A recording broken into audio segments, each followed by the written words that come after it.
حضرت امام محمد بن حسن شیبانی رحمۃ اللہ علیہ بیٹے کا رشتہ لے کے گئے، اور ایسے گھر میں رشتہ طے ہونے لگا جس گھر کی بہت بڑی بات تھی، بہت بڑی بات مکمل ہو گئی بات چیت۔ یہاں تو ہمارا حال یہ ہے کہ لوگ ڈی سی کالونی میں کرائے کا مکان خریدتے ہیں رشتہ کرنے کے لیے، ادھار 3-4 گاڑیاں پکڑ کے کھڑی کرتے ہیں۔ میرے پاس طلاق کے کیس آتے ہیں تو پھر مجھے سننے کا موقع ملتا ہے یہ باتیں۔ کرائے کا مکان لیا، 3-4 گاڑیاں، 2-4 گن مین، اتنی دیر جتنی دیر بچی کا رشتہ، جب شادی ہو گئی تو پھر گاؤں چلے گئے، گاڑیاں واپس ہو گئی۔ اب جو رشتہ گاڑی کی بنیاد پہ ہوا تھا وہ کتنی دیر قائم رہ سکتا ہے؟ ختم ہو گیا۔ جتنی دیر گاڑی تھی قائم تھا، جتنی دیر مکان تھا قائم تھا، وہ ختم ہو گیا۔ رشتے جو ہوتے ہیں وہ اعتبار پہ قائم ہوتے ہیں۔ تو امام محمد بن حسن بیٹے کا رشتہ کرنا چاہتے تھے تو ایک گھر کے اندر رشتہ کیا بچے کا، بڑے نیک لوگ تھے، پرہیزگار تھے، رشتہ طے ہو گیا۔ ایک شام امام محمد بن حسن شیبانی ان کے گھر گئے تو فرمانے لگے تمہاری بیٹی کو کتنے رشتے ملتے تھے؟ انہوں نے کہا حضرت سارا بغداد جتنے معززین نیک لوگ تھے سب رشتہ دیتے تھے، لیکن جب آپ کے گھر کا پتہ چلا تو آپ کی بزرگی، آپ کی محبت، آپ کا پیار، آپ کا وقار، دبدبا، ہم نے سوچا کہ اگر امام صاحب کے گھر میں بیٹی چلی جائے تو کیا بات ہے۔ آپ فرمانے لگے تم اپنی بیٹی کی شادی کہیں اور کر لو۔ کہ حضور کیوں؟ فرمانے لگے تم نے مجھے دیکھ کے رشتہ دیا ہے، بیٹا دیکھ کے نہیں دیا۔ تو میں تو بوڑھا آدمی ہوں، کسی وقت بھی دنیا سے چلا جاؤں گا، اس نے تو بچی نے تو وہاں وقت گزارنا ہے۔ کہ حضور ہمیں قبول ہے۔ فرمایا نہیں، میرے بیٹے میں خامی ہے، تم اس کا رشتہ کہیں اور کر لو۔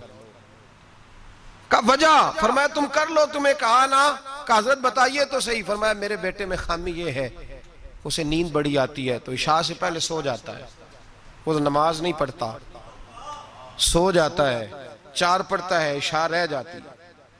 تو کہ حضور کوئی بات نہیں، پھر بھی ہم تیار ہیں۔ تو امام محمد بن حسن کہنے لگے پھر میرا تمہیں مشورہ ہے کہ جو آدمی عشاء کی نماز نہ پڑھے اس سے بیٹی نہیں بیانی چاہیے۔ کہ حضور کیوں؟ فرمانے لگے جو رب کے فرض کی حفاظت نہیں کر سکتا تمہاری بیٹی کی حفاظت کیسے کرے گا؟ اللہ کے فرض کی حفاظت نہیں کر سکتا، وہ نماز نہیں پڑھتا، سو جاتا ہے، تو بیٹی کو تکلیف ہوگی تو کیسے محافظ بنے گا؟ لہذا وہاں رشتہ نہ کرنا میرے بیٹے کے ساتھ۔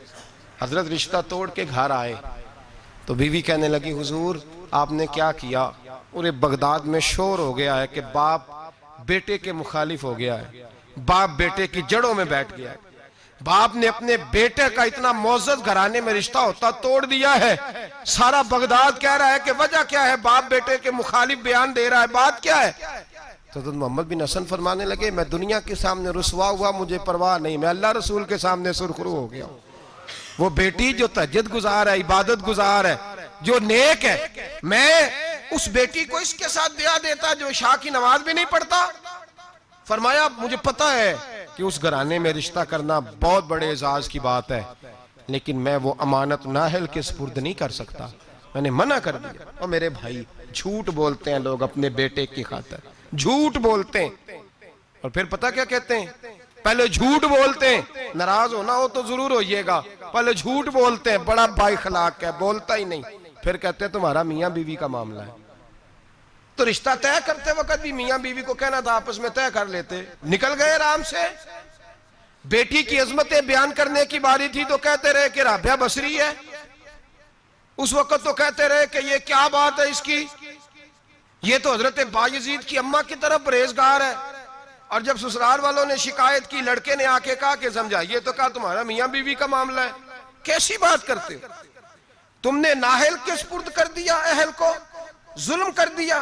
میں نے وہ بیٹیاں دیکھی ہیں جنہوں نے رو کے وقت گزار دیا، اور وہ بیٹے دیکھے ہیں، وہ بیٹے دیکھے ہیں جو باپ کی ضد کی بھینٹ چڑھ گئے، جو ماں نے دوپٹہ رکھ دیا پیروں پہ، تو نے میری مرضی سے نہ کیا تو مر جاؤں گی، اور اماں پھر پردے میں چلی گئی۔